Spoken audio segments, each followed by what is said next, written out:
Hi friends, it's me Stace. For today's video, I thought I would share with you me playing around with the Htvront Auto Heat Press. I did purchase this from Amazon 2 days ago, and I got it yesterday. I did play around a little bit, but today we're going to be doing two things. We'll be applying HTV, which is heat transfer vinyl, onto a piece of fabric, and also sublimating onto a coaster, or I'm sorry, a mouse pad, and also sublimating on a t-shirt.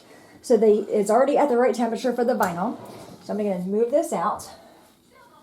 Now I just have a piece of just regular cotton fabric here. And the first thing I'm going to do is just press it down a little bit just to get rid of the wrinkles. So I'm going to go ahead and do that, and then just hit the R to have that go down. You can also hit the A and it'll go down and up by itself. Just going to pre-press it for a few minutes.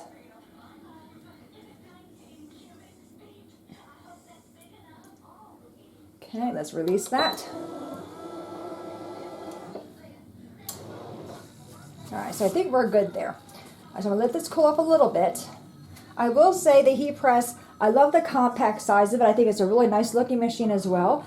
It does get hot really quickly. Alright, so we have my vinyl, and this is just a design I found on Cricut. I'm going to place it on there. I'm not going to worry about it being too straight because I am going to cut this out and applique it. So I have my design there. I'm not going to use a carrier sheet or a Teflon sheet. I'm going to push that in, and we're going to go ahead and close it. Let it go the full 15 seconds. We'll let it cool off a little bit. Then we'll do with the sublimating onto a mouse pad. And again, all the designs I'm using came from Cricut Design Space.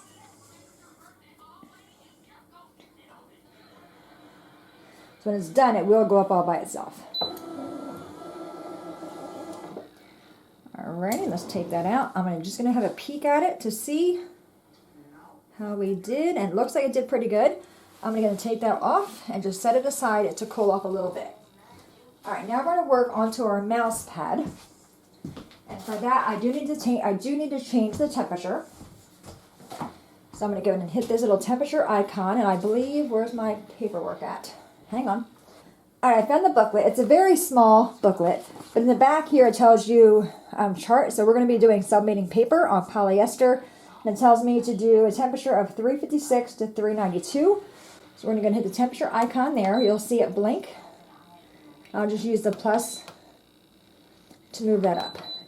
And I need to go to we're going to do 392. Okay, we'll do 390. All right, and then for my time, we're going to do 35 seconds. I'm going to hit the little clock here. And then wait for that to blink, and then go up to 35 seconds. Alright. So now you can see the R is red. That tells us that it's not at temperature yet. You'll see how fast it goes up. So we're at 316, and we're going to go to 395, I believe was what it was.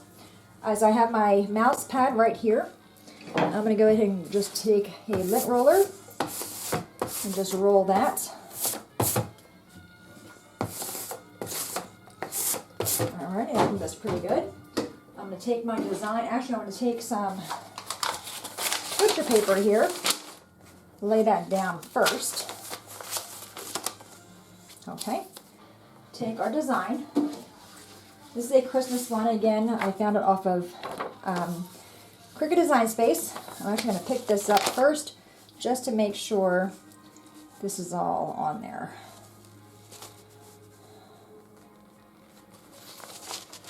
So I think we're good. All right, now we're going to take this back down and lay this on top of that. Alrighty, just like that. And I'm going to go ahead and put another piece on top of that to hold everything down. And I have my tape over there to the side. Now it's really important when you are using tape, you want to make sure you're using a heat transfer tape. You don't want to use a Scotch tape or a masking tape. You want to use a heat tape. I'm going to tape this right to the other paper there. And I'm doing this just in case there's any kind of bleed that's going to run through. It'll hit the paper and not the pad here. We're at 383, so we're almost there. So I'll share with you my thoughts just from me using it a few times. I really do like it. I love the compact size of it. We're already at temperature. See how fast that went up? My heat press that I currently have is a 16 by 20 swing away. I love it, but it takes forever to get the temperature. And it also, it gives off a lot of heat. And plus it's very big, so it's hard to, find a spot for it. All right, we're going to tape this down really well and make sure this image does not move. I'm just taping it to the paper that's underneath the mouse pad. And a side note here, on my website, stayscrates.com, you're going to shop. I do have a section there for custom mouse pads, so you can order your own custom mouse pad. All right, so we're going to go ahead and put that there. We're at temperature. I'm going to, this time I'll do auto, so I'm going to hit the A button. The A is right there. So when I push this in, it'll go down all by itself. Then when it's done, it'll pop up all by itself. All right, so the next thing we're going to do is a t-shirt, and I apologize there. This is my husband's t-shirt. This is, let me see if I can find the size for you. It is an extra large, and is a polyester blend. I want to say it's 85% polyester, 15% rayon. And whenever you're sublimating, it's very important to do it on polyester. I let this go through, and I already have his design, just a little grill image there, and I have my paper over here. So the coat, that is done. I'm going to grab that. I will say this is very, very hot. I did not bring in my gloves. I should have.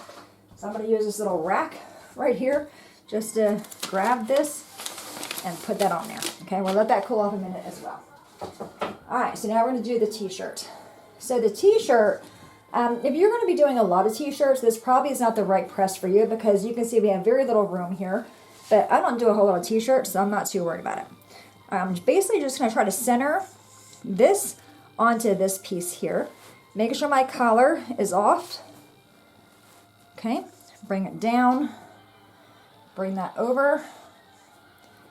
And I have a wrinkle in there, so I'm going to try to get that wrinkle out of there. All right. And I'm going to pre-press this first, just to get any wrinkles out. Now you can see it went down by itself. I don't need to wait the whole time. I can do it, I can release it whenever I want to. All right, we're going to release that. Now what I want to do, I'm going to put my paper on top and also paper below it as well. Inside the shirt so I don't get the bleed through on the inside.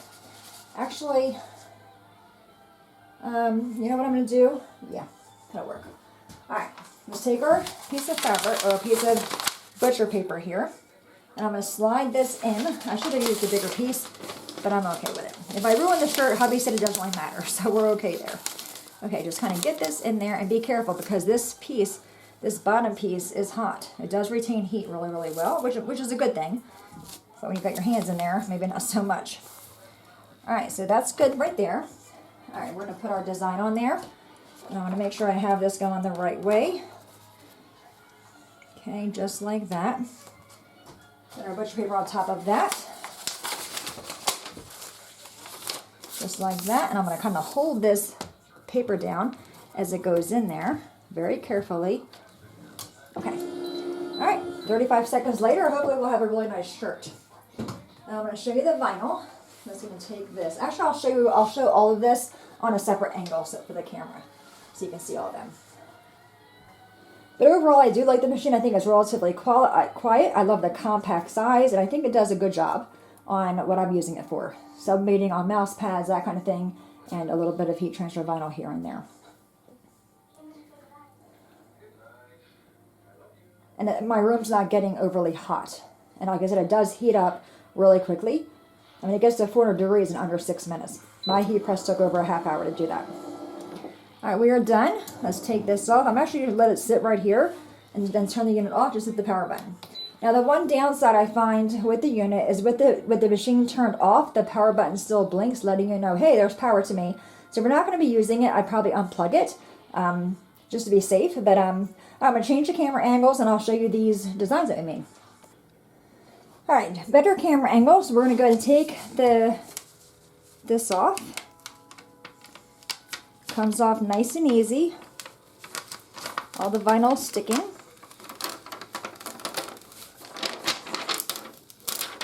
Yep, no complaints with that. And this says, I crochet, but my favorite hobby is collecting yarn. So very, very cute if you can see that. Let me get my hand out of the way. Okay, super cute. Love that design. And I'll probably applicate that onto something else. All right, now we have the mouse pad.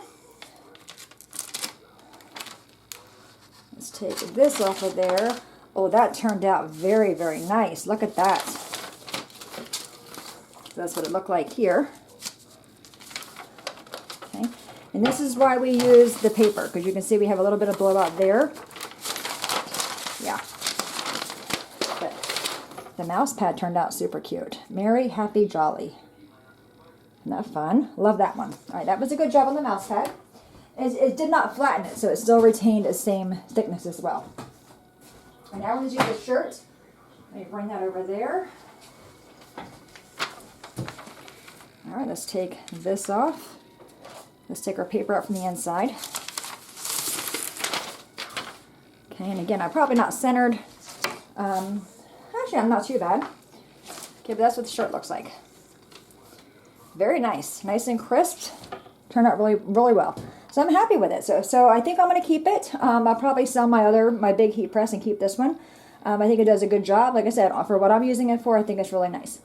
All right, my friends, there you have it. Any questions at all, please let me know. As always, thanks so much for watching. Have a great day, and I'll see you guys next time. Bye-bye.